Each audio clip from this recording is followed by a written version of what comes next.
મહારાજા સયાજીરાવ યુનિવર્સિટીના કોમર્સ ફેકલ્ટીમાં એસવાયના વિદ્યાર્થીઓ માટે એક પોર્ટલ ઓપન કરવામાં આવ્યું છે। આ પોર્ટલ 20 થી 25 નવેમ્બર સુધી એક્ટિવ રહેશે।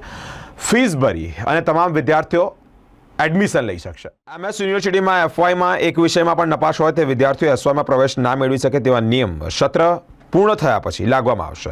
ત્યારે વિદ્યાર્થીઓ દ્વારા વિરોધ પણ કરવામાં આવ્યો છે, જેને પગલે યુનિવર્સિટીના સત્તાધીશોએ નિયમમાં ફેરફાર કર્યો છે।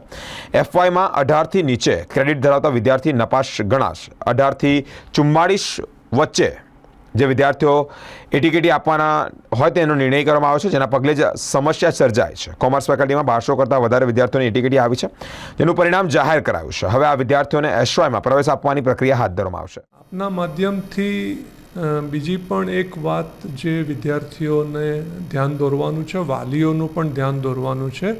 આપ સૌને ખ્યાલ છે કે ફર્સ્ટ યર બીકોમમાં જે વિદ્યાર્થીઓને હેલ્ડ બેક રાખ્યા હતા કારણ કે એમની એટીકેટી હતી, ગઈકાલે જ યુનિવર્સિટીએ સુધારેલું પરિણામ ડિક્લેર કર્યું છે અને આવા 1000થી 1200 વિદ્યાર્થીઓ છે જેના માટે અમે એડમિશન ફીનું પોર્ટલ ખોલ્યું છે 25 તારીખ સુધી।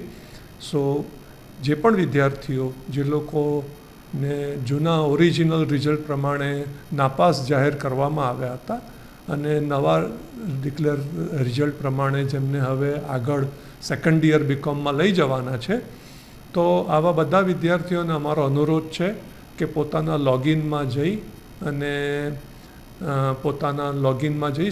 સબ્જેક્ટ સિલેક્ટ કરે અને એડમિશન ફી ભરી દે, તો આવનારા 7-8 દિવસોમાં જ એમનું ઇન્ટરનલ ટેસ્ટ લેવામાં આવશે અને ત્યારબાદ ડિસેમ્બરના એન્ડમાં એમનો સેમેસ્ટર એન્ડ એક્ઝામ લેવામાં આવશે।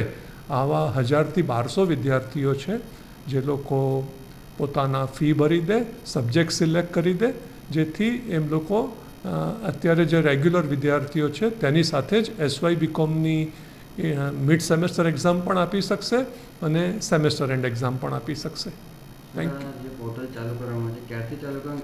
ગઈકાલે સાંજથી શરૂ થઈ ગયું છે। વિદ્યાર્થીઓ પોતાના લોગિનમાં જઈને જો ફી અને સબ્જેક્ટ સિલેક્ટ કરશે તો એમના સીટ નંબર જનરેટ થશે અને ત્યારબાદ તે લોકો મિડ સેમેસ્ટર અને એન્ડ સેમેસ્ટર એક્ઝામ આપી શકશે।